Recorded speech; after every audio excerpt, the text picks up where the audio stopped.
இன்றைக்கு நாம் ஒரு குறிப்பிட்ட காரியத்தை சிந்திக்க போகிறோம். செய்தித்தாள்களில் அடிக்கடி படித்த ஒரு காரியம். ஊர்ல இருக்கும்போது நடத்தை சந்தேகம், நடத்தையின் மீது சந்தேகம், மனைவி வெட்டி கொலை அல்லது கணவன் தாக்கப்பட்டார் என்று பல்வேறு விதமான செய்திகள் இல்லாத பத்திரிகைகளே இல்லை நம்ம ஊர்ல. ஆகவே இந்த சந்தேகம் என்பது மகிழ்ச்சியாக நீண்ட வருடங்களாக 20 வருஷம் நல்லதாம்பா இருந்தாங்க, என்ன ஆச்சுன்னு தெரியல, திடீர்னு இப்படி பண்ணிட்டான் அப்படின்னு மக்கள் கேட்கும் விதமாக காரியங்கள் எத்தனையோ நடந்திருந்தது அநேகருடைய வாழ்வில். அப்படி நடப்பதற்கு துவக்கம் எது என்று பார்த்தால் சந்தேகம் என்கிறதான ஒரு விதை, சந்தேகம் என்கிறதான ஒரு சின்ன ஒரு விதை. இந்த சந்தேகம் உலக வாழ்க்கையில் மட்டும்தான் மனிதர்களுக்கு வருகிறதா என்றால் இல்லை. இந்த சந்தேகம் கிறிஸ்தவ வாழ்க்கையிலேயும் மனிதர்களுடைய வாழ்க்கையில் வருகிறது. வேதம் சந்தேகத்தை குறித்து ரொம்ப ஆழமாக அழுத்தமாக ஒரு வசனத்தை சொல்லுகிறது, சந்தேகப்படக்கூடாது என்று சொல்லி. அதிலே யாக்கோபு 1 அதிகாரத்தினுடைய 6, 7 ஆகிய வசனங்களில் அதை நாம் பார்க்கலாம். ஆனாலும் அவன் எவ்வளவாகிலும் சந்தேகப்படாமல் விசுவாசத்தோட கேட்க கடவன். சந்தேகப்படுகிறவன் காற்றினால் அடிபட்டு அலைகிற கடலின் அலைக்கு ஒப்பாயிருக்கிறான். அப்படிப்பட்ட மனுஷன் தான் கர்த்தரிடத்தில் எதையாகிலும் பெறலாம் என்று நினையாதிருப்பானாக. நம்ம புது வருஷம் அன்னைக்கு ஒரு செய்தி கேட்டோம். உங்களில் ஒருவன் ஞானத்தில் குறைவுள்ளவனாயிருந்தால் யாவருக்கும் சம்பூர்ணமாய் கொடுக்கிறவரும் ஒருவனையும் கடிந்து கொள்ளாதவருமாகிய தேவனிடத்தில் கேட்க கடவன், அப்பொழுது அவனுக்கு கொடுக்கப்படும் என்று கேட்டோம் இல்லையா? அந்த செய்தி நம்ம எல்லாருக்கும் கடவுள் கொடுத்த ஒரு வாக்குத்தத்தம். குறைவா இருக்கிறது என்று கண்டுபிடித்த எவனும் கேட்கலாம், விசுவாசத்தோடு கடவுள் தருவார். ஆனால் அடுத்த இந்த 2 வசனத்தை நாம் இன்றைக்கு சிந்திக்க போகிறோம். இதிலே சந்தேகப்படாமல் கேட்க வேண்டும். சந்தேகப்படுகிறவனுடைய நிலை எப்படி இருக்குமா? அவன் காற்றினால் அடிபட்டு அலைகிற கடல் அலைக்கு ஒப்பா இருக்கிறான். கடலுக்கு நீங்க எல்லாருமே போயிருப்பீங்க. இந்த தேசத்துல நம்ம எந்த பக்கம் போனாலும் கடல்ல தான் போய் நின்னாலும் இல்லையா? கடல் அலைகள் ஓய்ந்து நீங்கள் பார்த்திருக்கீங்களா? You ever seen கடல் அலைகள் ஸ்டில் அப்படின்ற நிலையில இருந்தத? கிடையவே கிடையாது. கடல் அலைகள் ஓய்வே இல்லாமல் அடித்துக் கொண்டே இருக்கும். எப்படின்னா வெளியே வரும், உள்ள போகும், வரும் போகும், வரும் போகும், வரும் போகும். That is call wavering. Settle ஆகாம இருக்கிற ஒரு வேவரிங். அப்படி வேவர் ஆயிட்டே இருக்கும். அதற்கு காரணங்கள் இருக்குது. கடல் அலைகள் அப்படி இருப்பதற்கு காரணம் இருக்குது. கிராவிட்டி, காற்றினுடைய வேகம். ஒரு அலை காற்றின் வேகத்திற்கும் புவியீர்ப்பு விசைக்கும் ஈர்ப்ப அது வந்து போயிட்டே இருக்கும். இது கடல் அலைக்கு. ஆனால் சந்தேகப்படுகிறவனை வேதம் என்ன சொல்லுகிறதுனா, அவன் கடல் அலைகளுக்கு, அதாவது ஒரு இடத்தில் நிலையா இல்லாமல் it's blown and tossed off by wind, காற்றினாலே அடித்து கொண்டே இருக்கிற ஒரு கடல் அலைக்கு ஒப்பா இருக்கிறான்.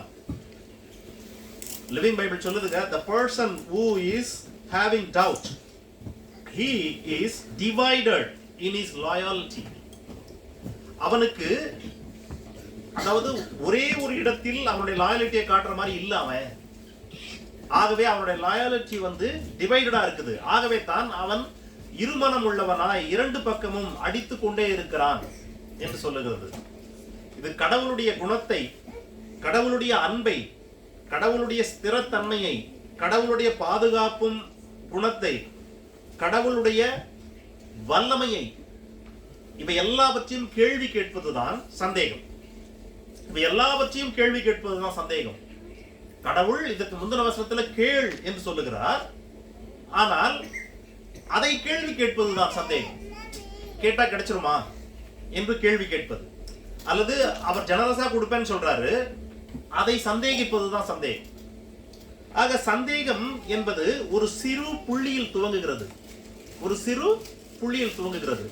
குறிப்பா 5 மணிக்கு ஆபீஸ் முடிஞ்சிட்டு 6 மணிக்கு வழக்கம் போல தினசரி வீட்டுக்கு வர கணவன் 7 மணி ஆயும் வீட்டுக்கு வரல. அப்படின்ற சூழ்நிலையில மனைவி கணவன் 7 மணிக்கு மேல வந்த உடனே என்ன திடீர்னு இன்னைக்கு லேட்டா வரீங்க என்று கேட்கிறாங்க. ஆபீஸ்ல வேலை இருந்துச்சுமா அப்படின்னு சொன்னா அவங்க சாதாரணமா அதை எடுத்துக்கிறாங்க, போயிடுறாங்க. இது வாரத்துக்கு வாரம் வாரம் வாரம் வாரம் அப்படியே தொடரும் போது மனைவிக்கு ஒரு சின்ன ஒரு சந்தேக பொறி தோன்றுகிறது. எப்படி தோன்றுகிறதுனா, ஒருவேளை ஆபீஸ்ல தான் வராரா அல்லது வேற எங்கேயா போயிட்டு வராரா அப்படின்ற ஒரு சந்தேக பொறி வருது. முதல் முறையாக கணவன் லேட்டா வந்த போது ஏற்படாத சந்தேகம் அடுத்தடுத்து வருகிற போது ஏற்படுதில்ல. அதுதான் சந்தேகத்திற்கான விதை தூவப்பட்ட நேரம். விதை தூவப்பட்ட நேரம். அந்த விதை தூவப்பட்டவுடன் அடுத்தடுத்து நடக்கிற காரியங்கள் இருக்குல்ல, அப்படியே தண்ணீர் ஊற்றி அதை இன்னும் நல்லா உரம் போட்டு வளர்வதற்கான காரியங்கள் அடுத்தடுத்த வாரங்கள்ல நடந்திருக்கும். அதன் அடிப்படையில தான் அது ஒரு செடியாய் வளர்ந்து பூத்து காய்த்து மரமாய் நிற்கும். ஆனால் அதற்கான துவக்கம் ஒரு சின்ன ஒரு விதை.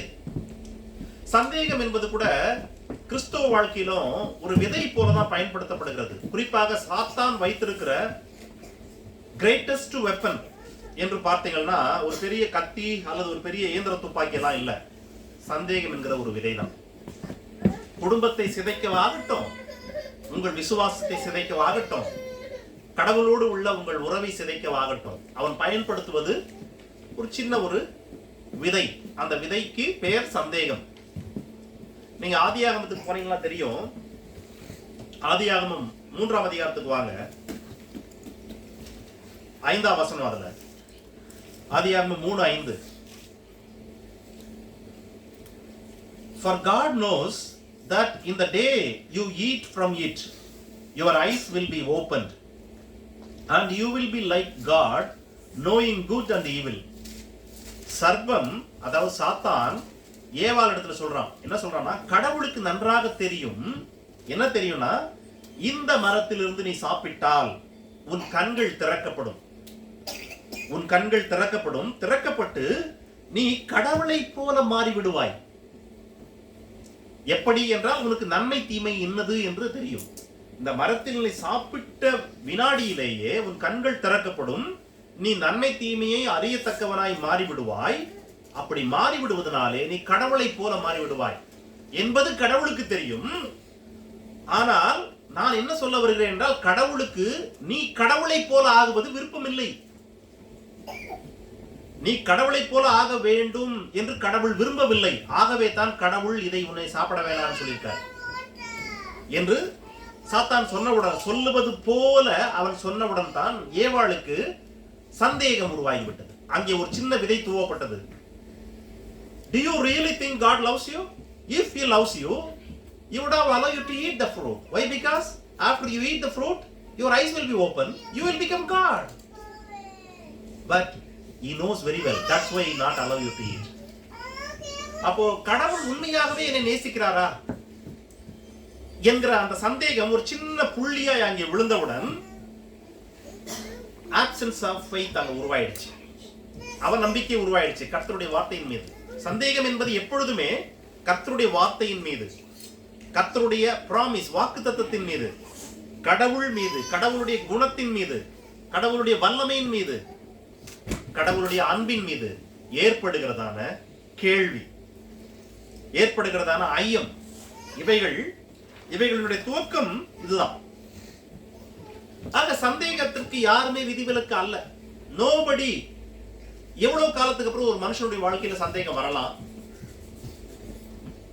கிறிஸ்துவ வாழ்க்கையினுடைய துவக்கத்துல சந்தேகம் வரும், அல்லது அவன் ரொம்ப மெச்சூர்டு கிறிஸ்டியன் ஆயிட்டா வருமா வராதா என்கிற கேள்விக்கெல்லாம் இடமே இல்லை. சந்தேகத்திற்கு யாரும் விதிவிலக்கு அல்ல. யாரும் விதிவிலக்கு அல்ல சந்தேகத்திற்கு. அது யாருடைய மனதிலும் தோன்றும். எப்பொழுது வேண்டும் என்றாலும் தோன்றும். பிரியமானவர்களே, நாம் ஒரு குறிப்பிட்ட மனிதனுடைய வாழ்க்கையை உங்களுக்கு இன்றைக்கு காட்டப் போகிறேன் வேதத்தில். அந்த மனிதனுடைய வாழ்க்கையை நீங்கள் பார்க்கும்போது அவன் எவ்வளவு வல்லமையாய், எவ்வளவு உயரத்திற்கு கடந்து போனவன், ஆனால் அவனுக்குள் சந்தேகம் எப்படி வந்தது, வந்து கடவுள் அவனை எப்படி கண்டித்தார் என்பதை நாம் கற்க போகிறோம். உதாரணத்திற்கு அந்த மனிதன் வேறு யாரும் இல்ல, யோவான் ஸ்நானகன் தான். யோவான் ஸ்நானகன் தான். அவனை குறித்து வேதம் சொல்லுகிறது. ஏசாயா 40ஆம் அதிகாரத்தினுடைய 5ஆம் வசனத்துல தீர்க்க தரிசனமா சொல்லப்பட்டிருக்குது. He will be the voice of wilderness. அவன் வனாந்திரத்தின் சத்தமாய் இருப்பான். ஏசாயா 40:5. வனாந்திரத்திலே கூப்பிடுகிற சத்தம் அவன்தான் என்று வேதம் சொல்லி இருக்கிறது. முதல்ல அவன் வனாந்திரத்தில் கூப்பிடுகிறதான சத்தம் என்று. மல்கியா 4ஆம் அதிகாரத்தினுடைய 5ஆம் வசனம் சொல்லுது, கடைசி நாளில் நான் அனுப்ப போகிற என்னுடைய ஊழியக்காரனாகிய எலியா என்று. அவன்தான் கடவுளால் அனுப்பப்பட போகிற எலியா என்று மல்கியா 4ஆம் அதிகாரத்தினுடைய 5ஆம் வசனம் சொல்லுது. மல்கியா 3ஆம் அதிகாரத்தினுடைய முதல் வசனம் சொல்லுது, கடைசி நாளுக்கு முன்பு நான் என் தூதனை அனுப்புவேன், வந்து அவன் கர்த்தருக்கான வழிகளை ஆயத்தப்படுத்துவான் என்று. ஆக கடவுளுக்கான வழியை ஆயத்தப்படுத்த போகிறவன் என்று, கடவுளால் அனுப்பப்பட போகிற எலியா தீர்க்கதரிசி என்று, வனாந்திரத்தில் உருவாக போகிற சத்தம் என்று முன் கூட்டியே ஏற்கனவே அறிவிக்கப்பட்ட இவன் உலகத்தில் பிறக்கிறான். பிறந்த அவனிடத்திலே அவனுடைய தகப்பன் பிறந்தவுடன் வினாடியிலே சொல்லுகிறான். சகரியா யோவான் பிறந்தவுடன் சொல்லுகிறார். லூக்கா 1ஆம் அதிகாரத்தில், லூக்கா 1:76-77 பாலகனே, அதாவது யோவானை பார்த்து சொல்றாரு, நீ உன்னதமானவருடைய தீர்க்கதரிசி, கர்த்தருக்கு வழியை ஆயத்த பண்ண போகிறாய். மட்டுமல்ல, பாவ மன்னிப்பாகிய ரட்சிப்பை தெரியப்படுத்த கர்த்தருக்கு முன்பாக நடந்து போவாய். திட்டமும் தெளிவுமாக இவனை குறித்து ஏற்கனவே எழுதி வைக்கப்பட்டிருக்கிறது. அவன் பிறந்த போது அவன் தகப்பனே அதை அறிவிக்கிறான். பரிசுத்த ஆவியினுடைய அபிஷேகத்தினாலே ஆவியினால் நிரப்பப்பட்டவனாய், நீ கர்த்தருக்கு வழியை ஆயத்த பண்ணவும் பாவ மன்னிப்பாக ரட்சிப்பை தெரியப்படுத்த கர்த்தருக்கு முன்பாக நீ நடந்து போவாய் என்று சொல்லி, அப்படி நடந்து போகிற அவன் தன் ஊழியத்தை செய்ய வருகிற போது மக்கள் கேட்கிறார்கள் அவனை, நீ கிறிஸ்துவா என்று. இல்லை என்று சொல்லுகிறார். நீ எலியாவா? இல்லை. நீ தீர்க்கதரிசியா? இல்லை. அப்ப நீ யாருதான்? இது மூணுமே நீ இல்லைனாக்க நீ யாரு? சொல்றான் யோவான் 1ஆம் அதிகாரத்தினுடைய 23ஆம் வசனத்துல, நான் சத்தம், I am a voice. 1:23, நான் வனாந்திரத்திலே கூப்பிடுகிறவருடைய சத்தம். நான் கிறிஸ்து அல்ல, நான் எலியாவல்ல, நான் தீர்க்கதரிசியும் அல்ல. அப்படி என்றால் நீ யாரு? நான் வெறும் சத்தம் தான், வார்த்தை அல்ல. வார்த்தை வரப்போகிறது பின்னே. நான் வெறும் விளக்குத்தான், வெளிச்சம் அல்ல. வெளிச்சம் வரப்போகிறது பின்னே. நான் வெறும் சாட்சி தான், சாட்சிக்கு உரியவர் அல்ல. அவனுடைய வார்த்தைகள் இதெல்லாம். நான் வெறும் சத்தம், வார்த்தை அல்ல. நான் வெறும் வெளிச்சம், விளக்கு, வெளிச்சம் அல்ல. நான் வெறும் சாட்சி, சாட்சிக்கு உரியவர் அல்ல என்று சொல்லி அழுத்தம் தெளிவாக தன்னை அவன் வெளிப்படுத்துகிறான். அது மட்டுமல்ல, தன்னை வெளிப்படுத்தின அவன் தான் யாரை வெளிப்படுத்த வேண்டுமோ அவரை வெளிப்படுத்துகிறான். இதே அதிகாரத்தினுடைய 29ஆம் வசனத்துல இயேசுவை பார்க்கிறான். பார்த்து இயேசு தன்னிடத்தில் வர பார்க்கிறான். 29ஆம் வசனம், இதோ உலகத்தின் பாவத்தை சுமந்து தீர்க்கிற தேவாட்டுக்குட்டி என்று சொல்லுகிறான். சொல்லிவிட்டு அதே அதிகாரத்தினுடைய 36ஆம் வசனத்துல மீண்டும் சொல்லுகிறான், இதோ தேவாட்டுக்குட்டி என்று சொல்லி. ஆக அவன் தன்னை குறித்து அறிந்து வைத்திருக்கிறான். நான் வனாந்திரத்தில் உருவாக வேண்டிய சத்தம், உருவாகி விட்டேன். நான் கிறிஸ்துவல்ல, நான் தீர்க்கதரிசி ஆனவரும் அல்ல, நான் வெறும் சத்தம் தான் என்று சொல்லிவிட்டு தான் யாரை சுட்டி காட்ட வேண்டுமோ, யாருக்காக சாட்சி கொடுக்க வேண்டுமோ அவரை காட்டுகிறான். இவர்தான் அவர் என்று சொல்லி இவையெல்லாம் சொன்ன அவனை குறித்து மக்கள் சொல்லுகிறார்கள். என்ன சொல்றாங்க? யோவான் 10ஆம் அதிகாரம், யோவான் 10:40-41, 41-42. அநேகர் இயேசுவினிடத்தில் வந்து, யோவான் ஒரு அற்புதத்தையும் செய்யவில்லை, ஆகிலும் இவரை குறித்து யோவான் சொன்னதெல்லாம் மெய்யா இருக்கிறது என்றார்கள். இயேசுவை குறித்து யோவான் சொன்னது எல்லாம் மெய்யா இருக்கிறது. யோவான் ஒரே ஒரு அற்புதம் கூட செய்யலையா யோவான் ஸ்நானகன். ஆனா all the words he spoke about Jesus was absolutely true. அவர் இயேசுவை குறித்து பேசினது எல்லாம் உண்மையா இருந்தபடியினாலே என்ன நடந்ததுன்னா, அடுத்த வசனம் சொல்லுது, அநேகர் இயேசுவின் இடத்தில் விசுவாசம் உள்ளவர்களாய் மாறினார்கள். ஒரு அற்புதமும் செய்யல. Not even did even a single miracle, but all the words are true about Jesus. என்கிற அளவுக்கு இவன் அவனுடைய ஊழியத்தை சற்றேனும் குறைவில்லாமல் செய்தான். இயேசுவை குறித்து அவன் சொல்ல வேண்டியதெல்லாம் சொல்லிட்டான். கடவுள் அவருக்கு பரிசுத்த ஆவியை அளவில்லாமல் கொடுத்திருக்கிறார்.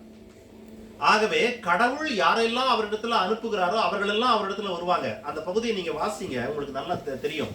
யோவான் 3ஆம் அதிகாரத்தினுடைய 23 முதல் யோவானுக்கு இயேசுவை குறித்து இருந்த வெளிப்பாடு, அதுதான் இங்க நான் சொல்ல வரேன். என்ன சொல்றாருன்னா, யோவானுடைய சீஷருக்கும் யூதர்களுக்கும் ஒரு வாக்குவாதம் உருவாகுது. என்ன வாக்குவாதம்னாக்கா, ஞானஸ்நானம் கொடுக்கிறது யாரு கொடுக்கலாம். இங்க சுத்திகரிப்புன்ற வார்த்தை போட்டிருக்குது. சுத்திகரிப்புன்ற வார்த்தை என்னன்னா, யோவான் ஞானஸ்நானம் கொடுத்துட்டு இருந்தாரு.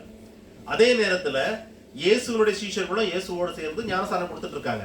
ரெண்டு பேரும் கொடுக்க ஆரம்பிச்சோன்னா சில யூதர்கள் வந்து கேட்கிறாங்க, இந்த சுத்திகரிப்பு, யோவான் கொடுக்கிற சுத்திகரிப்பு சரியானதா அல்லது அவர்கள் கொடுப்பது சரியானதா என்ற கேள்வியின் அடிப்படையில அவன் யோவான்ட்ட வராங்க. அவரு கூட ஞானஸ்நானம் கொடுக்கிறாரே, அது சரிதானா என்று கேட்கிறாங்க. அப்ப அவர் சொல்றாரு, பரலோகத்திலிருந்து ஒருவனுக்கு கொடுக்கப்பட்டால் ஒழிய அவருக்கு ஒன்றும் கிடைக்காது எனும் பட்சத்தில் அவர் பரலோகத்திலிருந்து வந்திருக்கிறாரு, பரலோகத்திலிருந்து அவர் கொடுக்கப்படுது. நான் கிறிஸ்துவல்ல என்று நான் ஏற்கனவே சொல்லியிருக்கிறேன். நான் ஒன்லி மணவாளனுடைய தோழன், அவ்வளவுதான். 31ஆம் வசனம், உன்னதத்திலிருந்து வருகிறவர் மேலானவர், பரலோகத்திலிருந்து வருகிறவர் எல்லாரிலும் மேலானவர். அவர் தான் கண்டதை சாட்சியாய் சொல்லுகிறார். தேவன் அவருக்கு தமது ஆவியை அளவில்லாமல் கொடுத்திருக்கிறார். இப்படி இயேசுவை குறித்து அவன் இயேசுவோடு பேசாமலேயே, இயேசு தாமே இந்த வார்த்தைகளை யோவானிடத்தில் சொல்லாமலேயே இவ்வளவு காரியங்களை இவன் அறிந்து வைத்திருக்கிறான். காரணம் பரிசுத்த ஆவியானவருடைய வெளிப்படுத்துதல். ஆக இயேசுவை குறித்து இவ்வளவு தெளிவாய் அறிந்து வைத்திருக்கிற இயேசு இவர்தான் தேவ ஆட்டுக்குட்டி என்று சுட்டி காட்டிய, தன்னுடைய ஊழியத்தில் மிகவும் தெளிவாக எந்த குழப்பமும் இல்லாமல் ஊழியத்தை துவங்கி செய்து கொண்டு வந்த இந்த யோவானை குறித்து இயேசு என்ன சொல்லியிருக்கிறார் என்று நீங்கள் பார்த்தால், யோவான் 5ஆம் அதிகாரத்தினுடைய 35ஆம் வசனத்துக்கு வாங்க. யோவான் 5:35 இயேசு சொல்றாரு, அவன் எரிந்து பிரகாசிக்கிற விளக்காய் இருந்தான். இயேசு சொல்றாரு, அவன் எரிந்து பிரகாசிக்கிற விளக்காய் இருந்தான். இயேசு சொல்றாரு அவன் எரிந்து பிரகாசிக்கிற விளக்கு என்றால் அது பொய் அல்ல, அது முற்றிலும் உண்மை. அவன் எரிஞ்சுக்கிட்டே இருந்தான். அந்த உலகத்துல எரிய எரிய மெழுகுவத்தி எரிய என்ன ஆகும், உருகி ஒரு குறிப்பிட்ட காலத்துக்கு பின்பு அது இல்லாமல் போய்விடும். அப்படியே அது இல்லாமல் போயிடும் மெழுகுவர்த்தி. இயேசு சொல்றார், அவன் எரிந்து பிரகாசிக்கிற விளக்கு. ஆனா அந்த எரிந்து பிரகாசிக்கிற மெழுகுவத்தி பக்கத்திலேயே எரியாத ஒரு மெழுகுவத்தி இருந்துச்சுன்னா காலத்துக்கும் அது அப்படியே தான் இருக்கும். காலத்துக்கும் அந்த மெழுகுவத்தி அப்படியே தான் இருக்கும். பட் இவன் எரிந்து பிரகாசித்தான். ஒரே ஒரு வருஷம் தான் அவனுடைய பிரகாசம் தேவைப்பட்டுச்சு. அவன் எரிந்து பிரகாசித்தான். இயேசு சொன்ன வார்த்தை அது மட்டும் சொல்லல இயேசு ஆண்டவர். மத்தேயு 11ஆம் அதிகாரத்துக்கு வாங்க. 11ஆம் அதிகாரத்தினுடைய 11ஆம் வசனத்துல இயேசு சொல்றாரு, ஸ்திரீகளிடத்தில் பிறந்தவர்களில் யோவான் ஸ்நானகனை பார்க்கிலும் பெரியவன் ஒருவனும் எழும்பினதில்லை. யோவான் ஸ்நானகனை பார்க்கிலும் பெரியவன் ஒருவனும் இதுவரைக்கும் எழும்பினதில்லை. யாரு ஸ்திரீகள்ல பிறக்கல, எல்லாமே பிறந்தவங்க தான். ஸ்திரீகளிடத்தில் பிறந்தவர்களில் யோவான் ஸ்நானகனை பார்க்கிலும் பெரியவன் ஒருவனும் எழும்பினதில்லை. அவ்வளவு பெரியவன் யோவான் ஸ்நானகன். இயேசுவின் பார்வையிலேயே it was not about a human in God's point of view. ஏனென்றால் இயேசு சொல்றாரு, என் பிதா சொல்லுகிறதை மட்டும் தான் நான் எப்பொழுதுமே பேசுகிறேன் என்கிறார். என்னும் பட்சத்தில் இந்த வார்த்தைகள் பிதாவினுடைய வார்த்தைகள். பிதாவினுடைய வார்த்தைகள். பிதா சொல்றாரு, ஸ்திரீகளில் பிறந்தவர்களில் யோவானை பார்க்கலும் பெரியவன் இல்லை அந்த நாட்களில். Not now, it was up to that time, அந்த நாட்கள் வரைக்கும். ஏனென்றால் அடுத்து அதனுடைய தொடர்ச்சி இருக்குது. ஆகிலும் பரலோக ராஜ்யத்தில் சிறியவனாய் இருக்கிறவன் அவனிலும் பெரியவனாய் இருக்கிறான். அப்புறம் இயேசு என்ன சொல்றார் பாருங்க, 14ஆம் வசனம். நீங்கள் ஏற்றுக்கொள்ள மனதாயிருந்தால் வருகிறவனாகிய எலியா இவன் தான். எலியாவை அனுப்புவேன் என்று கடவுள் பல்கியால சொன்னாரு. ஆனா நீ எலியாவான்னு கேட்டதுக்கு அவனே இல்லைன்னு சொல்லிட்டான் யோவான் 1ஆம் அதிகாரத்துல. நோ, ஆனா இயேசு சொல்றாரு இவன் தான் எலியா. ஆக்சுவலா வர வேண்டிய எலியா இவன் தான். நீங்க இதே பகுதியை நீங்க 17ஆம் அதிகாரத்துல மத்தேயுல வாசிக்கலாம். எலியா வந்து எல்லாவற்றையும் சரி பண்ணுவார்னு சொல்லியிருக்கிறே வேதம் அப்படின்னு சீஷர்கள் கேட்பாங்க இயேசு கிட்ட. அவர் சொல்வாரு, ஆமா அது உண்மைதான், அவன் வந்து விட்டான், அவன் தான் இவன் என்று அறியாமல் அவனுக்கு என்னென்னவோ செய்துட்டாங்க என்று ஆண்டவர் சொல்லுகிறார். ஆக வரப்போகிறவனாகிய எலியா இவன் தான், ஸ்திரீகளில் பெரியவன் இவன், அவன் எரிந்து பிரகாசிக்கிற விளக்காய் இருந்தான் என்று சொல்லி இயேசுவே அவனை குறித்து இவ்வளவு காரியங்களை சொல்லுகிறார். அப்போ நீங்க நல்லா தெரிஞ்சுக்கங்க, யோவான் ஸ்நானகனுடைய குவாலிட்டி என்ன? முன்கூட்டியே அறிவிக்கப்பட்ட சத்தம் சரியான தருணத்தில் உருவாகி அதிர வச்சிச்சு. எருசலேமையும் யூதேயாவையும் கலிலேயாவையும் அந்த இஸ்ரவேல் தேசத்தை அதிர வைத்தது. வனாந்திரத்தில் உருவான அந்த சத்தத்திற்கு தேசத்தில் இருந்த எல்லா மக்களும் கடந்து போனாங்க. அந்த அளவுக்கு வல்லமையுள்ள ஒரு சத்தமாயிருந்தது. சத்தமாயிருந்து கடவுள் அனுப்பின காரியத்தை அற்புதமாய் முழுமையாய் செய்து முடித்தது.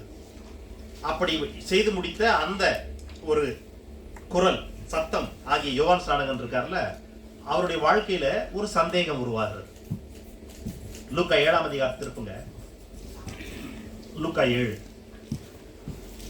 அதுல 15ஆம் வசனத்துல இயேசு ஆண்டவர் ஒருவனை உயிரோடு எழுப்புகிறார். ஒரு நாயின் என்கிறதான ஒரு ஊர்ல ஒரு விதவையினுடைய மகனை உயிரோடு எழுப்புகிறார். 15ஆம் வசனத்துல இயேசு பாடையை தொட்டவுடன் மரித்தவன் எழுந்து உட்கார்ந்து பேச தொடங்குகிறான். அவனை அவன் தாயினிடத்தில் ஒப்புவிக்கிறார் ஆண்டவர். இதை எல்லோரும் பார்த்துவிட்டு கடவுளை மகிமைப்படுத்துகிறார்கள். இந்த செய்தி அந்த பகுதி முழுவதும் பிரசித்தமாகிறது. இவைகளை யோவானுடைய சீஷர்கள் யோவானுக்கு அறிவிக்கிறார்கள். 18ஆம் வசனம், எதை?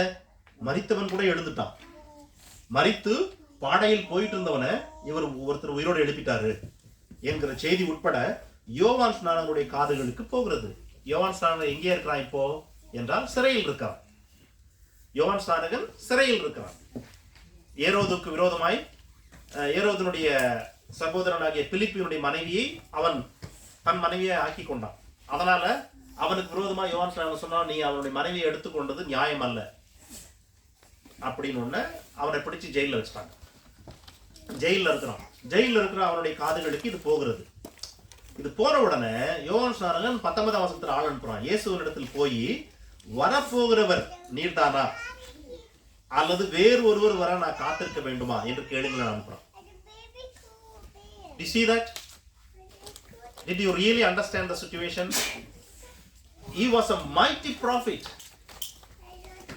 வனாந்திரத்தில் உருவான சத்தம் மேசியாவாகிய தேவ ஆட்டுக்குட்டி இவர்தான் என்று அடையாளம் காட்டினவன்.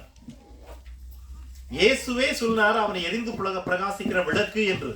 இயேசுவே சொல்லுகிறார் அவன்தான் எலியா, வரப்போகிறவனாக எலியா அவன்தான் என்று சொல்லி மக்கள் சொன்னாங்க யோவான் ஸ்நானகன் இயேசுவை குறித்து சொன்னதெல்லாம் உண்மையா இருந்தது என்று சொல்லி இவ்வளவு காரியத்தையும் சொன்ன அந்த யோவான் ஸ்நானகனுடைய இருதயத்திலே சூழ்நிலை சந்தேகத்தை விதைத்து விட்டது. நம்ம ஜெயில இருக்கிறோம். நான் எதற்காக அனுப்பப்பட்டேன்?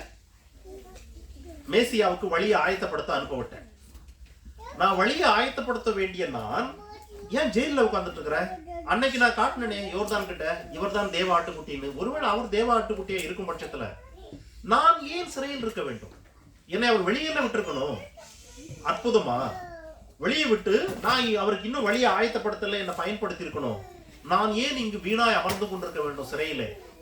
ஒருவேளை இவர் இல்லையோ என்கிற சந்தேகம் அவருக்கு வந்துருச்சு. மனிதர்களுக்கு இயல்பாய் தோன்றுகிற ஒரு சந்தேகம். அந்த சந்தேகத்தை தான் அவன் கேட்கிறான், வருகிறவர் நீர்தானா அல்லது வேறொருவர் வர காத்திருக்க வேண்டும்? அவங்க கேட்கிறாங்க, அதே போல கேட்கிறாங்க. யோவான் ஸ்நானகன் கேட்டாங்க பாருங்க 21ஆம் வசனம், அந்த நேரத்திலே நோய்களையும் கொடிய வியாதிகளையும் பொல்லாத ஆவிகளையும் கொண்டிருந்த அநேகரை அவர் குணமாக்கி அநேக குருடருக்கு பார்வையளித்தார். அந்த பர்டிகுலர் டைம்ல இயேசு அவர்களுக்கு பிரயோஜனமாக, நீங்கள் போய் கண்டவைகளை கேட்டவைகளை யோவானுக்கு சொல்லுங்கள். என்னது? குருடர் பார்வை அடைகிறார்கள், சப்பானிகள் நடக்கிறார்கள், குஷ்டரோகிகள் சுத்தமாகிறார்கள், செவிடர் கேட்கிறார்கள், மரித்தோர் எழுந்திருக்கிறார்கள், குறிப்பாக தரித்திரருக்கு சுவிசேஷம் பிரசங்கிக்கப்படுகிறது. இவ்வளவு நடக்கிறது எனும் பட்சத்தில் நான் யார்? நான் யார்? ஆகவே என்னிடத்தில் இடரல் அடையாதிருக்கிறவன் பாக்கியவான், என் மீது சந்தேகம் கொள்ளாதிருக்கிறவன் பாக்கியவான், அல்லது நான் செயல்படுகிற விதத்தை குறித்து கேள்வி எழுப்பாதிருக்கிறவன், அல்லது நான் செயல்படாமல் இருப்பது போல காட்சி அளிக்கும் நேரங்களில் அதை குறித்து சந்தேகம் கொள்ளாமல் இருக்கிறவன், அது நிமித்தம் விழுந்து விடாமல் இருக்கிறவன் பாக்கியவான் என்று சொல்லுகிறார், கடிந்து கொள்ளுகிறார். யோவானுக்கு அந்த சூழ்நிலை ஒரு சந்தேகத்தை உருவாக்கி விட்டது. கடவுளுடைய பார்வையிலே ஸ்திரீகளில் பிறந்தவர்களில் பிரதானமானவன், அவனை போல பெரியவன் ஒருவனும் இல்லை. ஆனால் அவனுக்கும் சந்தேகம் வருகிறது. சந்தேகம் வருவதற்கு காரணங்கள் என்ன? சூழ்நிலைகள். சூழ்நிலைகள் சூழ்நிலைகள் உங்கள் உடலிலே ஒரு வியாதி,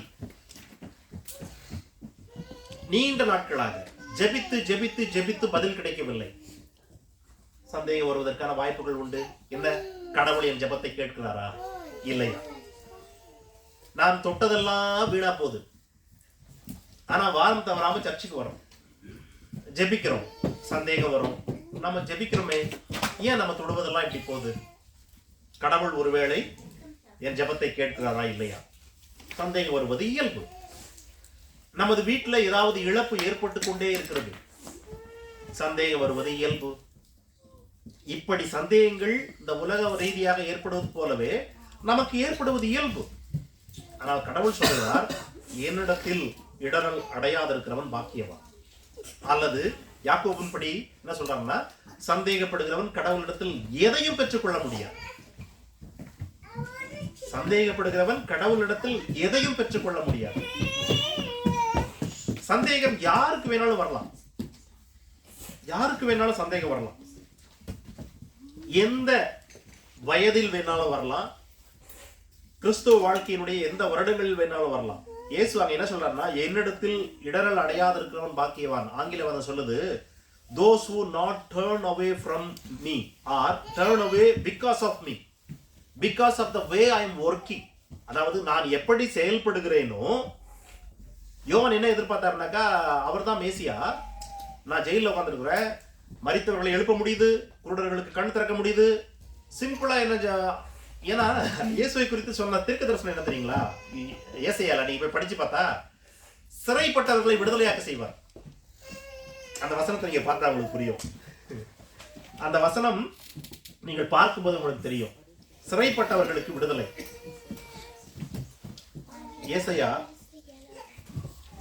61 முதல் வசனம், கர்த்தராகிய தேவனுடைய ஆவியானவர் என் மேல் இருக்கிறார், சிறுமைப்பட்டவர்களுக்கு சுவிசேஷத்தை அறிவிக்க கர்த்தர் என்னை அபிஷேகம் பண்ணினார், இருதயம் நொறுங்குண்டவர்களுக்கு காயம் கட்டுதலையும், சிறைப்பட்டவர்களுக்கு விடுதலையையும், கட்டுண்டவர்களுக்கு கட்டு அவிழ்த்தலையும் கூற கடவுள் என்னை அனுப்பினார். இன்னும் நிறைய விஷயங்கள் அதுல சொல்றாரு. அதுல ஒண்ணு என்னன்னா, சிறைப்பட்டவர்களுக்கு விடுதலை. இப்போ தரித்திரருக்கு சுவிசேஷம் அறிவிக்கப்படுகிறது. இயேசு சொன்னாராங்க, குருடர்கள் கண்கள் திறக்கப்பட்டிருக்கு, செவிடர் கேட்கிறாங்க, எல்லாம் நடக்குது. இப்போ யோவானுக்கு ஏற்பட்ட சந்தேகம் என்னன்னா, நான் சிறையில் இருக்கிறேனே, சிறையில் இருக்கிற எனக்கு ஏன் விடுதலை வரவில்லை என்கிற ஒரு சந்தேகத்தின் அடிப்படையிலே அவன் வருகிறவர் நீர்தானான்னு கேட்டான். இது எவ்வளவு பெரிய சந்தேகம் தெரியுமா? வருகிறவர் நீர்தானான்னு. இவர்தான் இந்த உலகத்தினுடைய பாவத்தை சுமக்கிற தேவ ஆட்டுக்குட்டியினே காட்டிட்டான். காட்டிவிட்டு இப்பொழுது வருகிறவர் நீர்தானா என்று கேட்கிற அளவுக்கு அவனுடைய ஆவிக்குரிய கண்கள் குழப்பத்துக்குள் போய்விட்டது, சந்தேகத்துக்குள் போய்விட்டது. Don't blame John the Baptist. John the பேப்டிஸ்டை வந்து நீங்க ஒன்றும் பிளேம் பண்ண வேண்டிய அவசியம் இல்லை. Because he lived in the time where there is no Holy Spirit indwelling. பரிசுத்த ஆவியானவர் நமக்குள் வந்து வாழ்வதற்கான வாய்ப்புகள் இல்லாத காலத்தில் வாழ்ந்த மனிதர். But we are far better position than John the Baptist. Why? Because we receive God's Spirit. when we come to Jesus. இயேசுவிடத்தில் வருகிற போது இயேசுவினுடைய ஆவியானவர் நமக்குள் வந்து வாழுகிறார். நமக்குள் கர்த்தருடைய ஆவியானவர் இருக்கும்போது கடவுளுடைய கேரக்டர் அல்லது கடவுளுடைய அன்பு அல்லது கடவுளுடைய பாதுகாக்கும் தன்மை அல்லது கடவுள் நமக்கு கொடுத்த வாக்கு தத்தம் அல்லது கடவுள் நமக்கு எழுதி வைத்திருக்கிற முழு வேதம் ஆகிய இவைகளின் மீது சந்தேகம் கொள்வது. உலகத்தில் இருக்கிற மற்ற காரியத்தை குறித்து இது நல்ல பொருளா அல்லது ஒரு கலப்படமா என்று நீ சந்தேகிப்பது நியாயம், அவசியம்.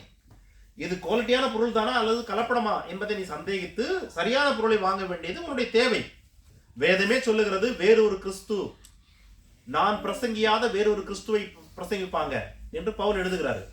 நான் அறிவிக்காத வேறொரு சுவிசேஷம் என்று பவுல் எழுதியிருக்கிறாரு.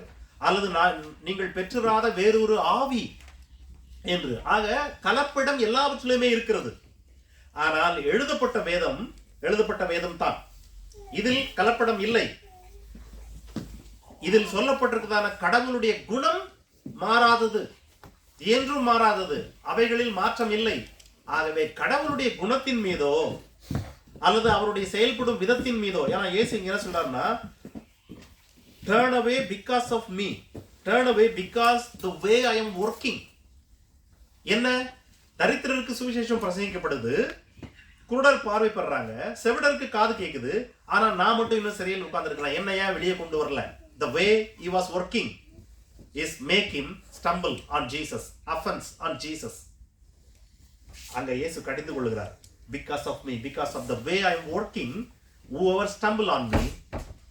பிரியமானவர்களே, இயேசு இந்த உலகத்தில் பிறந்த போது பரிசுத்த ஆவியானவர் ஒரு வசனத்தை எழுதி வச்சிருக்காரு.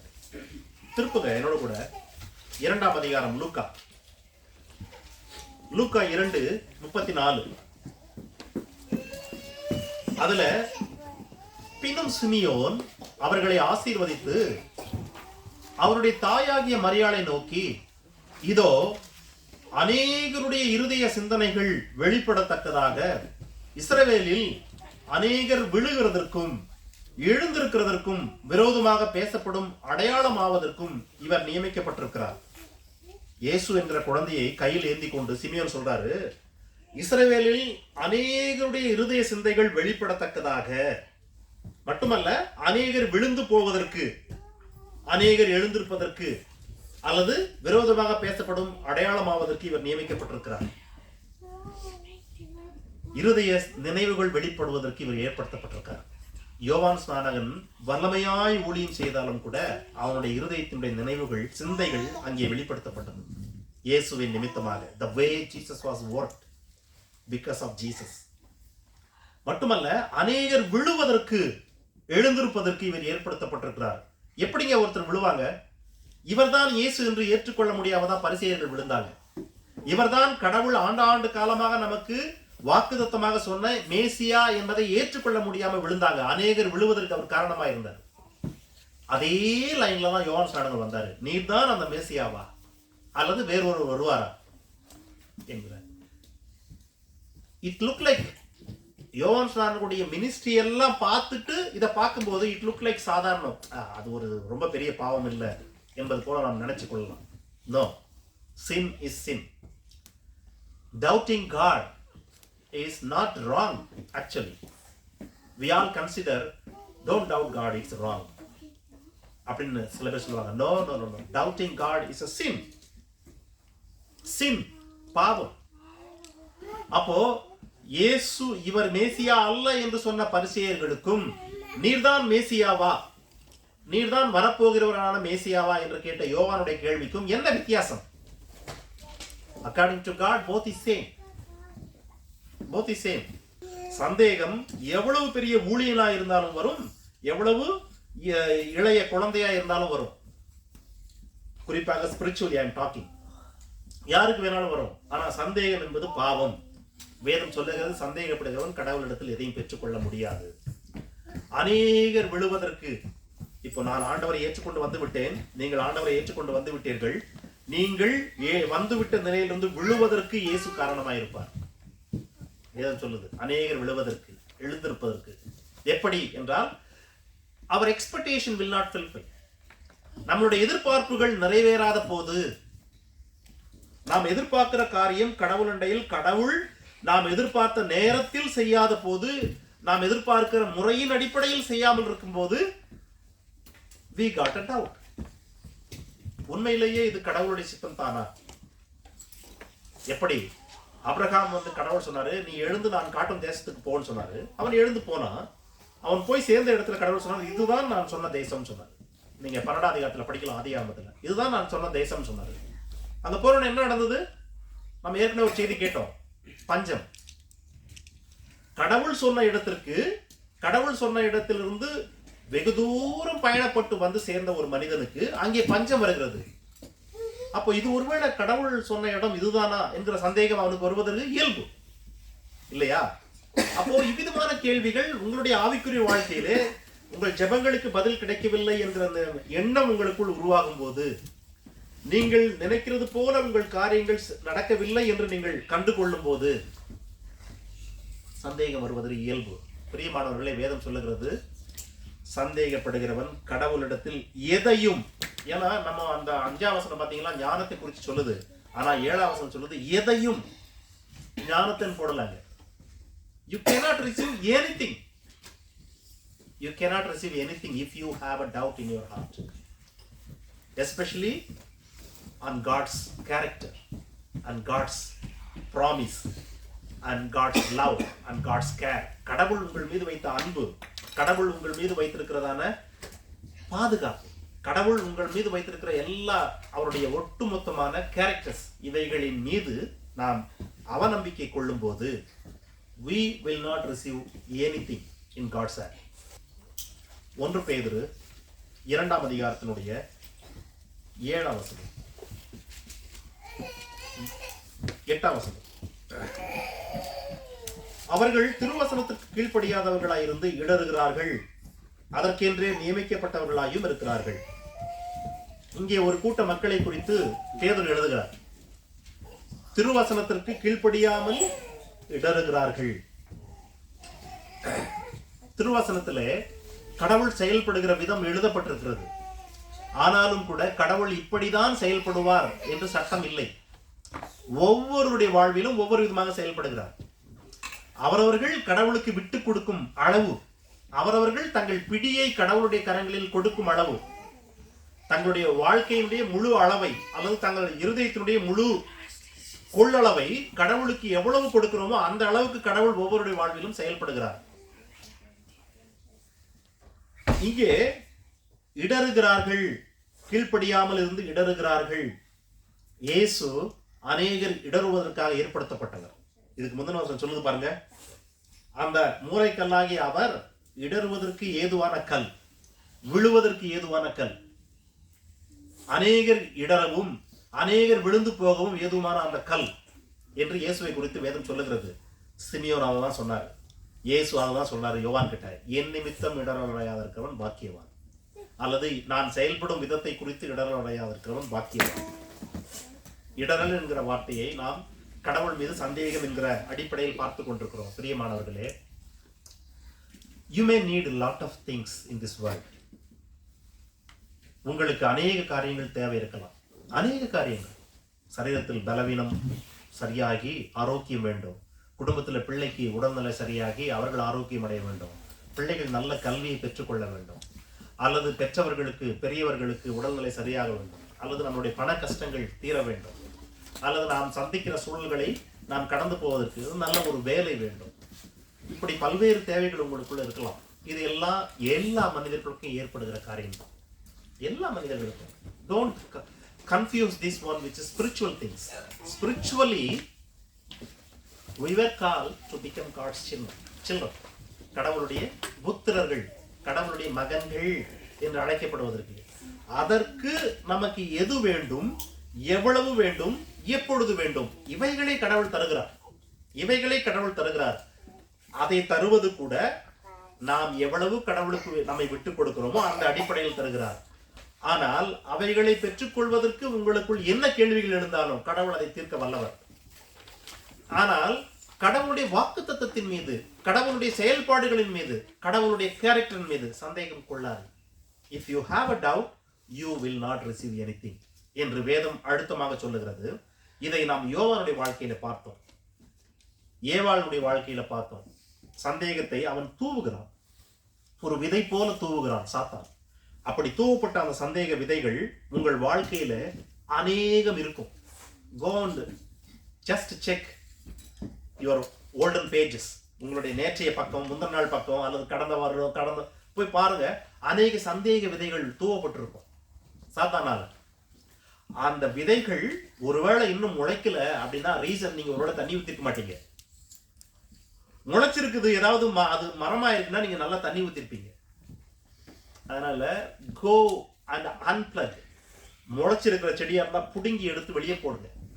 கடவுளுடைய செயலாற்றும் முறையின் மீது, கடவுளுடைய வசனத்தின் மீது, கடவுளுடைய வாக்கின் மீது, கடவுள் உங்கள் மீது வைத்திருக்கிற அன்பின் மீது உங்களுக்கு ஏதாகிலும் சந்தேகம் இருக்கும் பட்சத்தில் go and unplug all the plants or trees which already there. Or if you find any seed still not become a plant, it is good, remove it. Remove it. By removing it, whatever you ask, however you ask spiritually, God is willing to give you. God is willing to give you. He is more than capable to fill you. இடம் கொள்ளாமல் போகும் அளவுக்கு எல்லாவற்றிலுமே. Not only spiritual things, even worldly, இந்த உலகத்தில் நமக்கு அவசியம் என்று கடவுள் கருதுகிற எந்த நன்மையையும் கொடுக்க அவர் ஆயத்தமாயிருக்கிறார். கடவுளுடைய பிள்ளைகள் வலியோடு, வேதனையோடு, அல்லது பஞ்ச பட்டினியில் ஒன்றுமில்லாதவர்களா இருக்க வேண்டுமெல்லாம் கடவுள் விரும்புறது இல்லை. நோ. அப்படி இருக்கிற வேண்டிய சூழல் வந்தால் அதில் நீ எப்படி நடந்து கொள்கிறாய் என்று கடவுள் பார்க்கிறார். அவ்வளவுதான். ஆகவே சந்தேகத்திற்கான எல்லா விதமான ஏதுகளையும், எந்த ஒரு விதைகளையும் இனம் கண்டு எடுத்து போடுங்க. Remove it from your life. If you have any tree of big grown tree, வேரோடு புடிங்கி போடுங்க.